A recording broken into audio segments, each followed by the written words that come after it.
Yeah, I can talk a bit about YC because I think that is something we get asked a lot from founders.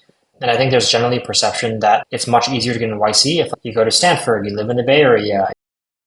Hello, But everyone. Welcome back to another episode of Top of the Hunt. Today, we've got Jason with us from DealWise, who's created a product that is targeting a very underserved niche, and perhaps many people have not understood it's so underserved. He's going to be able to talk to us today about his experience going from university and having an interesting anecdote, and then through to his experience working with some very large companies that have perhaps been overvalued and then valued it appropriately once again later, and his experience with YC and how to calculate your TAM SAM SOM, which many people seem to get incredibly wrong. And from there, I'll pass you over to Jason. Would you like to introduce yourself, please? thanks, Tyrone. Yeah, as you mentioned, I'm the co-founder and CEO here at DealWise. We are a tech-enabled investment bank. You can think of it that way for founders of software businesses between 1 and 10 million in revenue. And so like you mentioned, that segment is very underserved. We know a lot of founders who are looking to get acquired, and we just felt there needed to be a better way to do that. Since I graduated college, I went to school at the University of Toronto because I'm originally from Toronto. And actually, funny story, I was at the University of Toronto studying computer science right around the time that like deep learning was invented, like in 2011, 2012. So like Jeffrey Hinton and like that whole team was actually at the University of Toronto, like working on that project, but nobody cared because at the time deep learning was some like stupid thing that nobody cared about. And then in hindsight, that was probably the place to be. But I graduated from University of Toronto and started my first company my final year of college, actually. So I started a company called Hypercare that's still around, doing quite well these days, actually, because they sell software to hospitals. And when you sell software to hospitals, it's hard to get your first few customers. But once you get them, they're basically locked in for a decade or 2 decades. They're not going to change their software vendors very often. But I left about a year into that startup to go work in industry because I had the notion at the time that I wanted to get some like real world experience, like working at bigger companies before being a founder.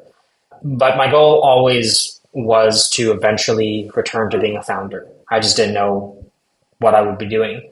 So the next 5 to 6 years, I worked in a series of jobs, first as a software engineer and product manager at a startup called Top Hats in the edtech space. I was actually the very first person they hired into a hybrid engineer slash PM role. And this was like my first job out of college. So I straddled the line a bit on both sides, did some engineering work, did some product work, decided that product was what I was more interested in. So it just became a PM from that point. From there, I then joined a company called Wish that was, I should say, was an e-commerce space. They, at their peak, around when I joined, were valued at well over $1 billion. But so many companies in this current market, they recently just sold for something like $150 million and was just like cratering in terms of the valuation. They were basically like Shein or what's that other one? Timu's a new one. What's that? Temu. Yeah, Temu. Yeah, they were basically like Temu before Temu came around. But these days, with all the competition, I think that kind of led to the cratering the valuation as well. And after that, I joined a fintech firm, Robinhood, where I led up the team responsible for all of our security and authentication features. So basically, my team was responsible for all the features around getting access to the app, how you log in, how you recover your account, making sure we're letting the right people into their account and not a fraudster. With any consumer fintech application, fraud is always a huge problem. And that's especially a problem when you have an app that allows people to buy securities, convert those securities cash, convert cash to crypto, and then transfer the crypto out somewhere. So fraud was a huge problem for us, and my team was responsible for basically making sure that was kept under control, especially since this was around when GameStop happened, and tons of people were joining the platform, but that also meant a lot of bad actors were sneaking their way in as well. So it was after Robinhood, after I've been working as a product manager for 5 or 6 years, that I decided to then give being a founder another shot. And the reason for that was actually I met my co-founder at Robinhood. He had been through YC once before, so we were both second-time founders, and we were both really just like itching to do something new. And we didn't even know what that was going to be. We weren't a team where like we had a very strong thesis or idea about what to work on, and then we quit to do it. We're just like, no, screw that. We want to be founders again. We have a good complement of skill sets. We know we can work with each other because we've been on the same team at Robinhood, working on the same stuff for a while. So we just quit, started DealWise, and yeah, a few months later we got into YC, and I think that was a very helpful accelerant for us to, frankly, just get our shit together and realize, okay, this is actually happening. We have to build a real company. We're getting investments. We have to figure some stuff out. So I won't go into all the details, but I'd say us getting into YC was probably the catalyst for actually starting a company. And that was over a year ago. And it took us about 1 year from getting into YC to actually land on DealWise as the product that we were building. And throughout that period, we tried a bunch of different things. Our background is technical. So when ChatGPT came out, around when we first got into YC as well, we, along with most companies in our batch, just threw out whatever we were working with. Okay, we're an AI company now. We're going to go build something in AI.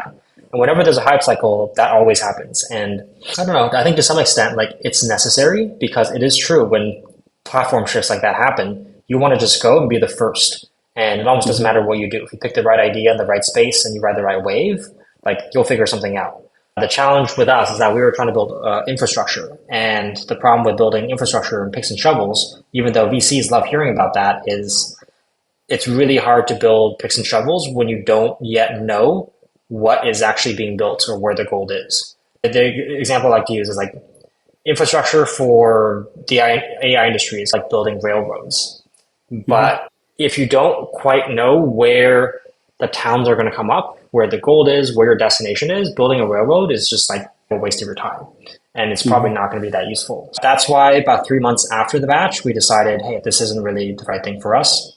And we were really looking around at what are some big problems that really exist now.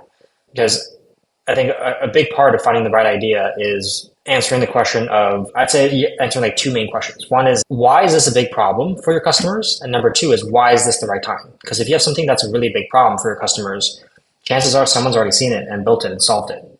And if it doesn't exist, it probably means it's not a real problem, or it just can't be solved. But if you're doing something that solves a real problem for a customer, and also something has changed in the last few months or years that make it possible now when it wasn't possible before, I think that's how a lot of good companies get built. So for us, the answer to that was, we knew that companies need to get acquired. Like, every company will eventually exit or shut down. And nobody wants to have to shut down. So really an exit is either an IPO or an acquisition is what the end goal for most founders. But there were surprisingly few resources and surprisingly limited knowledge on how founders are actually supposed to do that. Part of it is because VCs have, including YC, have a vested interest in founders not really thinking too much about getting acquired. If you invest in a company, you don't want them to be constantly like planning their exit. But I think part of it is also the industry just does not make information about it very accessible. So we knew a lot of our founder friends were thinking about M&A. We also knew it wasn't a very straightforward process. We also had a lot of connections in the finance industry from back on Robinhood. And Garrett from our team also worked at a bank before this. So we just talked to hundreds and hundreds of people around the problem of M&A to really get a sense of the landscape. And it was at that point we realized, companies between 1 to 10 million in revenue, especially software companies, are just incredibly underserved by the M&A industry. Because if you're much smaller than that, you can list on like a marketplace like acquire.com. Someone will make you offers. There's also a lot of trash on those sites, but sometimes there are good deals there. If you have more than 10 million in revenue, you just work with an investment bank. And they're professionals. They make billions of dollars per year. That's their bread and butter. That's what they do. But if you have between 1 million and 10 million in revenue, you don't really have any good options. So most founders here will just do it themselves. Like, for $1 billion plus deals, most deals get done with an investment bank involved. Like, it's just hard to do so without an investment bank. But for deals between 1 and 10 million, most don't involve any sort of M&A broker or advisor. So we decided to help founders in that range get the kinds of exits that they deserve. Another thing that's changed recently is it used to be the case that if you're a founder of a software business, you're under, let's say, even 5 million in revenue, you probably don't have product market fit, nobody wants to buy it, etc. That was like the prevailing wisdom. And then we learned, no, that's just absolutely not true. There's a lot of good lifestyle businesses with between $1 and $5 million in revenue that are not going to be venture scale, but they have very attractive like cash flow characteristics, and there's a lot of people out there who want to acquire them.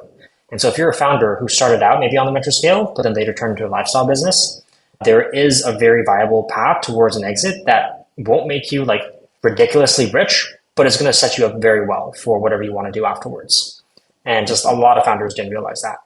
The long story short, we just saw a lot of asymmetries in terms of the information sound founders have access to and the support they have when it comes to seeking that kind of exit. So yeah, that's the story of DealWise. It's a very interesting story. So going back from university and the way through, it's if you'd have known what you know now, but I Hmm. suppose you could say that about everything in life, couldn't you? It's Yeah. a fantastic journey, and I think in hindsight, you and your co-founder probably have better founder market fit for DealWise than almost anything else you could have chosen to do. It's just obviously you have been caught on different ideas, and with you guys pivoting yourselves, I think you've got a much better understanding perhaps of some of these other companies that come along and do want to pivot. And I think you're 100% right. I've worked primarily with businesses that intended to Hmm. give somebody a 4-bedroom detached house in a nice part of town.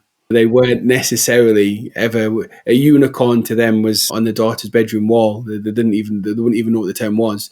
So I think you're right that there's a lot of businesses out there, some in the tech industry, some not, who would just be completely ignored. And there's some of the business listing websites like Dalton's and a few other ones in the UK Hmm. where they could go onto. But outside of that, there's not much of an opportunity to sell them.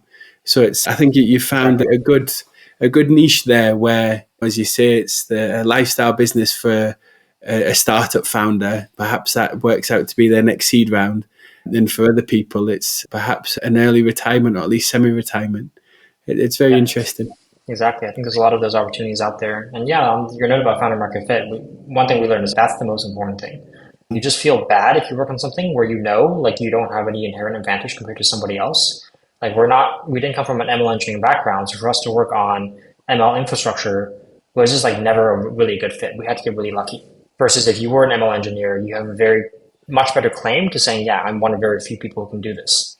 Versus if we're doing something, basically anything in fintech, but especially anything related to working with founders in fintech, like we are one of fairly few people who are set up to do that properly. Especially now, we've actually done deals ourselves. That's something very few founders can actually say. And yeah, I feel like that kind of expertise really just compounds. And for us, that finding the thing we had good founder market fit for was by far the most important thing.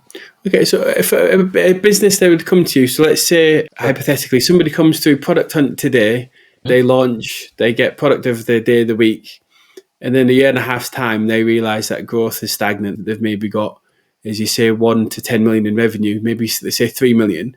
They then come to you. What would that process look like for them? Do you mean the process of finding out about us or of us So, working with no, them? so like somebody luckily lands on your door. We Yeah. won't talk about the marketing part and drawing them in yet. You've got them. Actually, we could do. So, what's like the acquisition strategy then for customers? Because you've got Yeah, a very unique offering. we've mixed it up a little bit. We started out with primarily outbound because the nice thing about cold outbound is that it's very easy to scale up and scale down whenever you need it, but your hit rate is very low. And cold outbound works great for products where you can either have a very clear signal that the customer wants it. So, for example, for HR solutions, the very clear signal is okay. Company puts up a lot of new job postings. That's a very clear signal. They might need a new HR payroll provider or something like that, and you can just go reach out to them. But for M&A, there's no obvious signal that the company is like looking to sell. And in fact, they probably go to lengths to not make it appear that way. And so there's no great signal. That makes outbound not as effective because you just have to get lucky. You just have to keep hammering people, and eventually some percent of them will be at the right stage at the right time to have a conversation with you. But it was never very scalable or effective for us. What's worked out a lot better was actually just myself posting on LinkedIn, writing SEO optimized content, making sure that if a founder is out there and they're thinking about how do I go about selling my business, all the different channels they use for that lead back to us. And so we're obviously not the best at this yet, but we've made a lot of progress so that for founders who are looking, at least even within the SF network, if some founders looking to get acquired and they talk to some other founders about it, there's a pretty good chance it leads back to us eventually, just through referrals and word of mouth. Or if a founder is searching for resources about how they negotiate a letter of intent or how do they find lawyers to help with the transaction, a lot of it will start leading back to us as well. So we found inbound to work really well. And so far, the best has frankly just been my own personal network on LinkedIn. I'd say like more than half of the people who I'm connected with or who follow me on LinkedIn are founders. And so they'll just see that we're around. So when the timing is right, they just ping me on LinkedIn and like, great, let's have a conversation. That's frankly easy. And a lot of our buyers are on LinkedIn too. Pretty much everyone in investment banking, private equity, search funds, they all are on LinkedIn because that's where their leads are too. So that's been a great channel for us. So that's how founders find out about us. In terms of what we do for them, we usually get on a first call. That's our qualification call, really just to understand where they are in the process, what stage of the business are they at, and how they're thinking about M&A. If they are below 1 million in revenue, we usually don't work with them. We do make exceptions if there's just something very attractive about the business that's like clearly good. But the problem, especially for a lot of software businesses, is that if you're under 1 million in revenue, you almost certainly don't have product market fit. Your retention is not that great. You are not really running a sustainable business. The other thing we look at is profitability as well. Yeah. So if you are still burning hundreds of thousands per month in cash, then you probably don't have product market fit either. And you're also not a sustainable business, which makes it very hard to find the right buyer for that. And then the other piece of it is just how the founder themselves is thinking about the process. So that's probably the most important thing for us in running a process. The founder can have a great business, but if their expectations are really high, like they're anchoring their expectation based on what they saw other founders go through in 2021, and they want 20x their revenue for an exit, we usually just say, hey, that's great. And what do we know? Maybe you can get that. Maybe you just have that great of a business and there's a right buyer out there, but we probably don't know that buyer. So there's less value we can add to that process. But if they're more like, yeah, I'm running a lifestyle business, I'm taking cash out of the business to pay myself, and I'm making a good salary, but I just want to move on to something else. And it'd be nice to, instead of getting paid 500,000 per year, just get paid 2 to 3 million all at once in a lump sum, and then I move on to doing something else. And their expectations are anchored closer to where the market is at, then we're much more likely to work with them because we know that buyers will also be interested.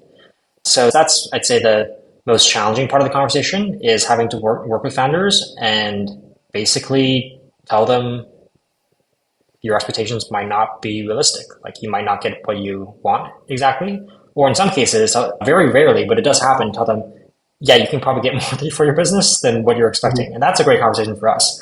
Because psychologically, even though we didn't do anything for them yet, they felt like we already added value just by telling them that they can probably sell for more than they expected. So that's often one of the first steps and the most, at least, emotionally challenging aspects of the process. And the rest is fairly mechanical. You create their data room, you start creating a list of potential buyers. We also have a proprietary marketplace that we get inbound buyer interest from. That has worked really well, actually, for getting offers. And I can go into more of the details, but the rest of it really is just hard work. You said a few things that are very interesting. I worked with somebody, I don't know how many years ago now, it feels like a lifetime ago, who was the owner operator of a business. It was very well known in Teesside, Northern England. And he'd been the heart and soul of this business for years, and he wanted to sell it. But he wanted to retire. And it was like, you're only getting paid like 30 grand a year. Nobody could replace him. And it was just a very awkward position. The business was doing close to £1 million in revenue. Through inflation, it would have been £1 million today, but he couldn't sell it. And it was a shame because obviously he'd worked for the last 35 years or so. He thought his son was going to take over the business and he refused to. And he was like, I don't want to do this industry job. I want to go and do something fancy. I think he went to be a lawyer or something in London. So it was such a shame. But it's right. Another sort of anecdote. I worked as an estate agent when I was 19. And we used to have people often that they'd send me around to the houses where they knew there was a mismatch between the valuation of what somebody wanted and what they were going to be able to get in the open market. And they used to do it to me. It was over the summer holidays, so I thought it was funny. So every time I'd walk into these houses, I'd be saying to them, oh yeah, I've been told it should be this much. And they're like, no, I want this much. Don't shoot the messenger, I'm sorry. But obviously it's an emotional investment often, isn't it, when you get that mismatch? So it's very interesting what you do. And obviously it's helping some people potentially realise their dreams, which is fantastic. So if somebody was to come to you, you've said about was it the data room you said? Yep. The term you used. So what does that entail? So that's probably the most important artifact of the transaction. So one advantage I'd say we have is because we don't come from investment banking background, we can design a process based on first principles. Okay, what's actually needed to get a deal done? And so we run experiments. There's an artifact called a CIM, a confidential information memorandum. That's very common in the industry. It's used for basically every lower mid-market transaction. And the first few deals we worked on, we also created a CIM. It takes a long time because it's like a 30-page document, being like executive summary of here's what the business does. Here's their staff. Here's like the opportunities for growth and expansion. And pretty much every advisor will use it. So with a sim, we started out trying to do that, but then eventually we realized that it wasn't really needed. Everyone creates it, but buyers don't really care about it, especially for software deals. So either SaaS companies or some agencies. And if the size of the deal is 7 figures, the business is usually pretty straightforward. You just need the data. And then if the buyer is sophisticated, which most of them are, or most of the ones who actually close on deals are, they can go in and understand the business very well and probably much better just by looking at the raw information themselves. And sure, you need a bookkeeper to go through and clean up their books and generate a P&L from that. You can't just send them a list of credit card statements for the last few months. But as long as you have their financial statements, their transaction history, some simple analysis of things like customer concentration, most buyers can look at that and get a pretty good sense of the business. So we realized we don't need to spend 20 hours per client creating the sim, and that saved us a lot of time. The data room, however, is really important, especially for software deals, because that usually contains all their financial statements. If they're SaaS, it'll contain things like their transaction history, so we can build a model of what their retention looks like. There's so many different ways of measuring retention, like NDR, NRR, cohort-based retention, and different buyers will care about different things. And each of those metrics will be more effective for certain types of SaaS companies than others. And then for something like an agency, you want to know what are their billable hours per client per month? Who have they billed the most in the past year? Maybe one of their customers represents half their revenue, and that could be a risk, right? But once you put all the data in the data room, it becomes very easy to go to buyers and just say, hey, here's all the information you could possibly ever need. And if we can get 99% of the information buyers need in the data room, then that gives us leverage when we're negotiating with buyers too. Because what often happens is you send the buyer some data and they say, okay, this looks great, but I'm missing this document. Can you get that for me? And then we say, okay, we'll get that for you. We go talk to the seller. They're like, okay, let me go find that. And then eventually a few days later, they get back to us. We send that over to the buyer, and then eventually the buyer gets back to us. And the whole process can take 1 to 2 weeks just to exchange some documents. Versus if we just go to the buyer and say, here's a data room, it has 99% of everything you could possibly need and ask for. Can you get back to us on whether you want to move forward with an offer in a week? In that case, buyers are usually pretty open to that because they have all the information they could possibly need. And because they can make a decision very quickly, it allows us to be a lot better at timing the process appropriately. Because what we want to do is we want to create a situation where a lot of buyers are looking at the deal simultaneously, and at least one buyer is pushing towards an offer. And as they get closer to the offer, we push other buyers to start moving towards an offer as well. So the ideal scenario, and one that we actually did very recently for a client, is to get them multiple offers in the same week. So we have one client, 3 offers from different buyers in the same week. And that's a great position because you'll probably see them like, okay, one offer is clearly better than the others. And it gives you an opportunity to work with those buyers to figure out if they can meet the top offer. Because sometimes you get into a situation where the seller really likes one particular buyer, but the buyer is struggling to be able to put together an offer that is competitive with some other buyer.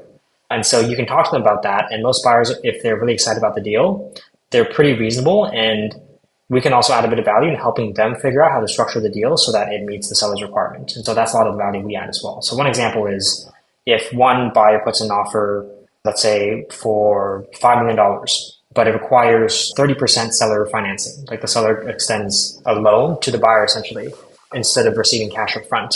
But then another buyer has a better offer that only has 10% seller financing. The buyer and the seller, their match is not as good. The seller prefers the other buyer. Then in that case, we can go to the buyer and say, hey, you need to lower the amount of seller financing you require. If you need it, here's some banks that we know who are open to less than 20% seller financing. Here's the data that you need to send to them to get pre-approved for that. And we can actually help them through that process as well. But yeah, that's why the data room is very important, because that's the central hub where a lot of those kind of conversations take place. And there's tools now to Docsend that let you see, okay, this buyer is coming in to review it. This buyer just downloaded this document, and it gives you a signal on who's actually getting interested in it. Yeah, it's interesting because I think you were right with the technology advancements, because once over you'd have probably sent these out in the mail or had a courier send them. And now it's you're tracked and you know how many times they've looked at it and who they've forwarded it to. Those pixels are very useful, aren't they? So from there, how many people do you think would be in your market at any given time? I know, obviously, you've mentioned before you went through YC. At the top end of the market, yes, it's a £1 billion industry, but there's not many deals. And obviously, you've came further down the market. So that would then be, are you in the sweet spot where there's more companies hidden away, and you're knocking on $100 and you're finding actually 25% of people are interested, or is it not that high? Yeah, I think it's a lot bigger than people think. So for billion-dollar deals, it's fairly straightforward to estimate like the size of the M&A industry because every time a Mm. deal happens, probably involving public companies, probably extensive reporting around that deal, and so the data around there is really good. But when you're talking $5 to $50 million deals, most of them never go reported, and so there's literally no artifact that exists online that you can look at to say yes, this deal happened. And so everyone tries to give estimates of the lower mid market has this many billion, hundreds of billions of dollars in transactions per year, but you have no idea. It could be off by at least 2 to 3 times. There might be organizations out there that have like somehow good data on that, but I'm very skeptical just because you can't analyze and record things that just don't give off any signal. So that's why it's hard to estimate, but you can work backwards. And so what we did is we looked at, okay, how many software companies are there in the United States? How many are roughly within the size that we're looking at? So 1 to 10 million in revenue. And we realized, okay, there's about at minimum 10,000 companies of that size in the United States. And how many of those would sell per year? So if you assume that conservatively a company either shuts down or 10 years later, they're probably considering a sale. Like if a company does sell, an average software company sells before they hit the 10-year mark. It's pretty rare for a software company to be still running after 10 years and isn't either like a very successful business or hasn't shut down and hasn't sold.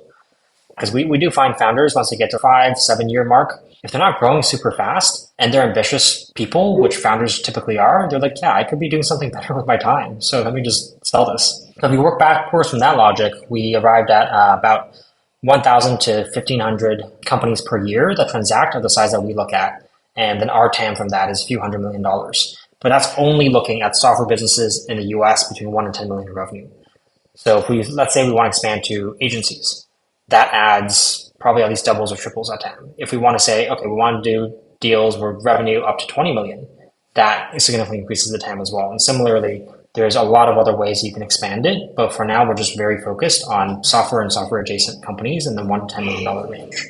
That's the best we've been able to do. So if anyone has like a better signal on what is the actual size of the M&A market for software companies that are more small businesses, then like I'm all ears. From the way you've explained it, I don't think there would be at least as many articulate ways to give it. Perhaps you could run some statistics and perhaps give a different calculation. But I think you've got the market, or at least the calculation sounds like it holds water.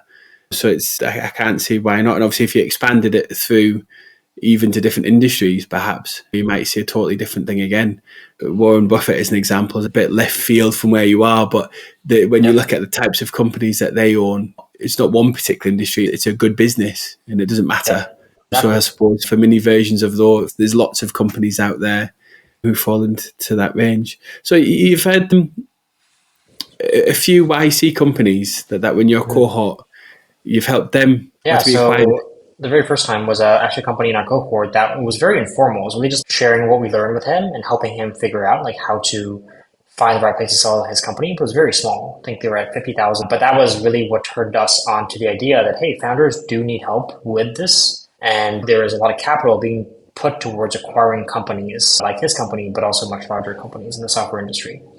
That was the only time we worked with a company in our actual batch, just because it's been so recent. Usually if a company in our batch is trying to sell right now, like it's probably not because they have a very strong and profitable business. So we do get quite a few leads from companies who went through prior batches. Y Combinator, though. That sort of opens up your market based on your formula from YC. You could say in Techstars, 500 startups, etc., probably all the way down to reasonable university startup accelerators. So it'd be interesting to see from there just how many of them within that position, because I've seen a few companies before that went through accelerators that looked like they had a lot of potential and then tapered off. And then obviously you're in a position where they thought we can expand this from London and we can go global. And it's just, no, it's only people in London who are interested in this for whatever reason. Yeah, exactly. And I think one trend now that is happening is like for a lot of these venture-backed startups, if they realize they're not going to have venture scale, they basically need to shut down. And the other option is they could turn it into a lifestyle business and start generating cash flow, but obviously that's not what their investors want. And it's frankly a misuse of VC financing. Like your investors invest in you to hopefully generate returns through equity. And then if you then take that money and, for example, start a bakery or something, it's like just clearly a misuse of those funds, Yeah. right? So in those cases, we actually think it's much better for founders. They say, okay, I don't want to shut down, but it's also better for their shareholders if they just go sell the company for as much as they possibly can. And if they shut down, they might return 5 cents on the dollar because it's basically just whatever cash is left in their bank account. If they sell, they could at least maybe return 20 or 30 or even 50 cents on the dollar to their investors. And I think that's just like a much better option than like shutting down or turning into a lifestyle business. Okay, so it's a bit worthwhile you're targeting a lot of VCs then and saying to them, hello, we can solve these failing business problems. We'll get you I'd some money say back. not so much just yet. No? Maybe down the line. And I'll tell you the reason for that. It's because for VC firms, they want to spend as much time as possible focusing on their winners and trying to find new winners. And so, yes, it is true that it would be a nice to have for them to get 20 cents back on the dollar for their investments. Yeah. But especially for C-stage investors, it really doesn't move the needle at all. And so what moves the needle is if they can raise another fund to deploy capital in new companies that could be a 100x return for them. So when we talk to VCs, hey, yeah, we can help you sell some of the companies that are not winners and recoup your capital, is they're okay, but that's not their priority. It's like near the bottom of their priority. And Yeah. the exception is if they think that's generally what their founders want, and in the effort to be founder friendly, they help their founders go through that process. But they're not going to do it out of pure financial reasons, because what drives their business is like looking for the 100x opportunity, not trying to save and skimp on the on the companies that are not going well. Yeah, no, it's an interesting perspective because I suppose I looked at it as I imagine Babe Ruth standing there about to swing, and apparently he never went for a single. And I suppose that's a VC, even if the last man standing and they've got to still, Exactly, we're going to swing anyway. Never go for the single. If they do, then they're just bad VCs. Yeah, okay. So you need to find a different type of company that could sweep up all the VCs discards then, perhaps. It's interesting. So from there, is there anything else you'd like to discuss specifically? What do you think would be helpful to discuss, given your audience? I think there's two key things. There's one, obviously, you've been a YC founder, which is, I think it's easier to get a PhD than to get into YC, which means for a lot of people, it's a very large dream for different reasons. They might dream of it, but they'll never do it. And then the other part is the way in which you thought about the TAM, SAM and SOM, because obviously with you having the finance insights in that, it's a very different calculation. I think some people come into that and they say there's 50 million businesses in America, so that means I can sell to 5 million. And it's just like, well, no, that's a pipe dream. And it'd be lovely if you could. And if we can just get 0.25%, would be okay. So if you'd be happy to go into either of those two or both, it would be wonderful. Yeah, I can talk a bit about YC because I think that is something we get asked a lot from founders. And I think there's generally perception that it's much easier to get into YC if like you go to Stanford, you live in the Bay Area, you have worked for a big tech company.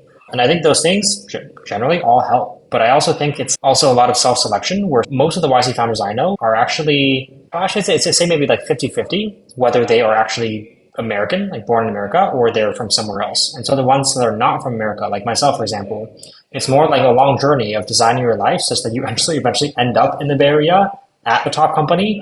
And so maybe getting into YC isn't the reason you do that, but in doing all of those steps, like it definitely makes it much, much easier to get in. And there's also like a few hacks where it's not that hard to do, but it really makes you stand out. I think that this hopefully will be helpful to a lot of founders, but YC is just a huge pattern matching machine.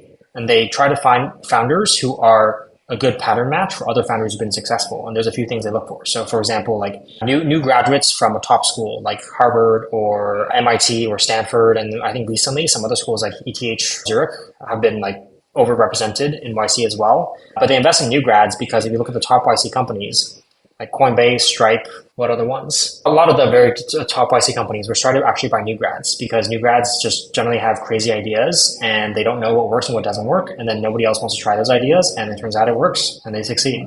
But they also have by far the highest failure rates because if they don't do that, then they don't really have the industry experience to build a regular B2B enterprise business.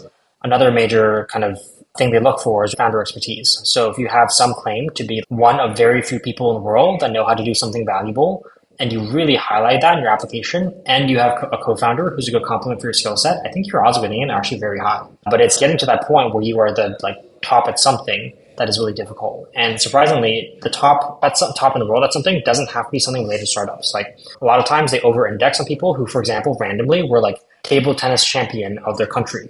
in high school, and then now they're doing startup because the thinking if you can become number one at something, the skill of becoming the best at something is actually transferable between different disciplines. And so yeah, even if it's something stupid like you were the fifth ranked StarCraft player in the world at some point, like that actually helps your application and should definitely be highlighted. But then the ideal is if you are a Google DeepMind engineer, obviously, who was early into deep learning, yeah, you'll probably get it. But obviously, most people are not in that situation. But I feel like most people can say that they were the best at something at some point in their life. Yeah, it's interesting because I know there's a founder I spoke to recently. He mentioned StarCraft. I've never even heard of it. So there goes my chances. And he was saying that he was the universe captain. So he'd been a chess champion in China. So I suppose he's a good fit, excluding the rest of the stuff. But yeah, it's interesting because I suppose a lot of people will have came through the route where perhaps they've not went to the best universities anyway. So at that point, you can't really correct that. You've got to then look at what you can control and what you can improve. So perhaps them looking for a job in the Bay Area or working remotely with a startup might help them. And certainly if they can go and find something to be the best at, whether it's ping pong or something that we've never heard of, then that would be great for them. Yeah, exactly. Actually, that's a third piece. A lot of YC founders actually came from a background where they were an early employee at another YC startup, and then they helped take that company from, let's say, C to Series A, or Series A to Series C. And so they already have a lot of the skills that a founder does, and they tend to actually perform very well in YC batches because they've already been there and done that. And so in those cases, a lot of those founders that don't have any particular special background, it's just like they've seen how a startup goes from like C to Series B. And if they highlight that on their application, I think they have a pretty good shot too. No, that's wonderful advice. Thank you. So when you look at the financials for the TAM SAM, it was very interesting the way you broke that down. How would you say for somebody to calculate that on their YC application? I don't remember if the application asks for that. I think it does. It's more like a trick question where they're not really looking to see how big the market is. It's like when you are doing a math exam, like they don't care about if you arrived at the correct answer. It's just like how you got there. PM interviews do this as well. We're like, oh, like how many people pass through the Madrid's airport every day?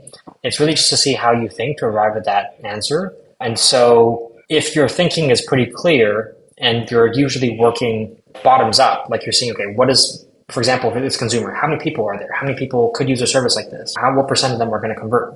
That shows that you understand how a funnel works. It shows how you understand like how go-to-market for your particular industry works. And as long as you arrive at a TAM that's like big-ish, I think that's good enough. Because at YC, the people who look through the applications, like they're smart. They know that just because you estimate that a market is $10 billion doesn't mean it actually is, and vice versa as well. Like just if you think it's $50 million, it might be a lot bigger, but the bigger problem is if you estimate your market to be $50 million, it probably means you're not being very ambitious to begin with. So it's more like a trick question in that regard. It shows like you want to actually show that you can think analytically and also you are ambitious. And so the number should probably be big, but your way to arrive at the number should be like crystal clear and like very defensible. It's interesting. It's one of those things that you would put a number in and you think, then I used chat to generate this answer, and chat's not very good at maths and it's often not very good at reasoning either. So you'd be falling apart. So on Product Hunt, this was your first launch with DealWise and you came the third product of the day.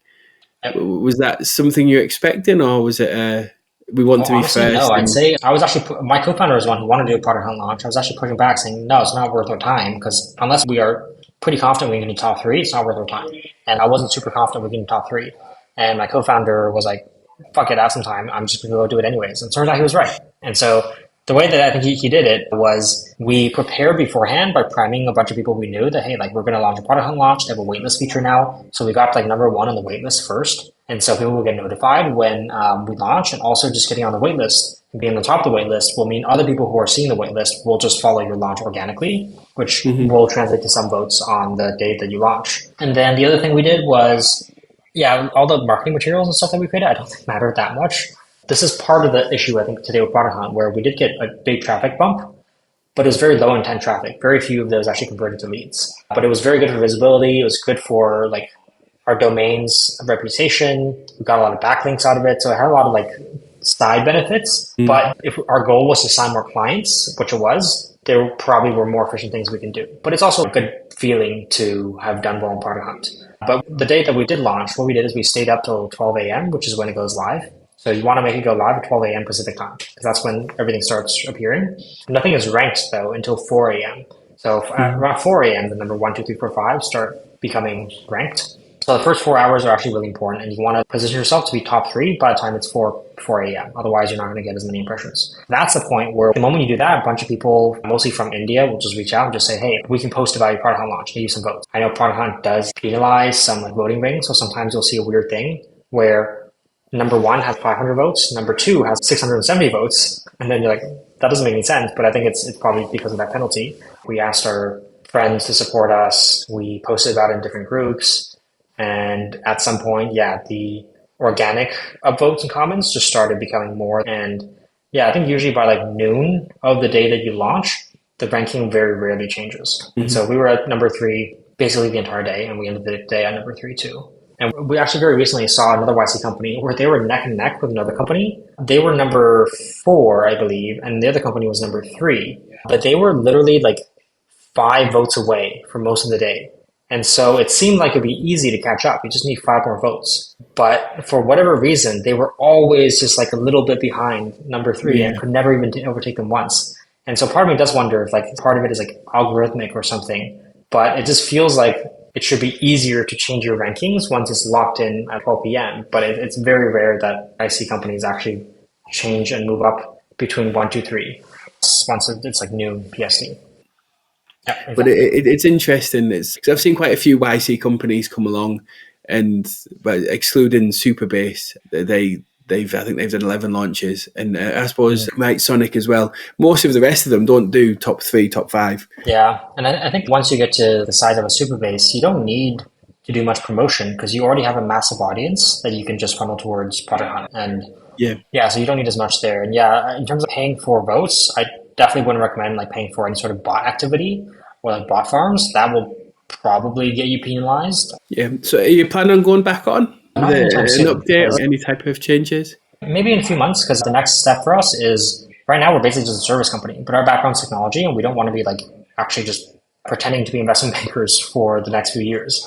Yeah. After we close our next few deals, maybe even before then, we're just going to get back to building and we're launching a new version of our marketplace that's quite a bit different than what we have now, solving the exact same problem, for the exact same people, for founders, but just going at it in a different way. And yeah, I'll probably have more to share on that. But yeah, I'm personally very excited about that. And I think that is going to be the actual thing that the industry needs. I don't think the industry needs another M&A advisor or investment bank. I do think they need like a marketplace or a clearinghouse where these deals can happen. And founders can basically go on and pick and choose the team they want to get the deal done. And so that's what we're building towards. And maybe when we launch that, we'll do another product launch. Okay. It'd be interesting to get you back on to discuss how it's changed and it's evolved either which way, whether you launch it again or not. I've worked primarily with, not in the tech side, but businesses that would have fell into your target customer range, and they're very underserved. But other than that, there's not any sort of real white glove professional services. McKinsey can't work with a £1 million revenue Yeah, company, exactly. which has always been an interesting niche for me because I've worked where McKinsey could never afford to. So it's okay when you're independent. But yeah, it's very interesting. I think you've carved a very interesting niche, and obviously your founder market fit is going to be more evident as you turn this more into a SaaS than a service business. Exactly. But Well, outside of that, have you got anything else you'd like to add or discuss? no, yeah, I think that pretty much covers it. Okay, it's been wonderful, Jason. And perhaps in 3, 6 months' time, whenever it is, we can have you back on to discuss DealWise 2.0. And other than that, I wish you all the best for the future, and I look forward to speaking to you again soon. Yeah, appreciate it, Tyrone. I had a good time, and yeah, it's excited to be showing the world what we're doing with DealWise version 1 and the upcoming version 2.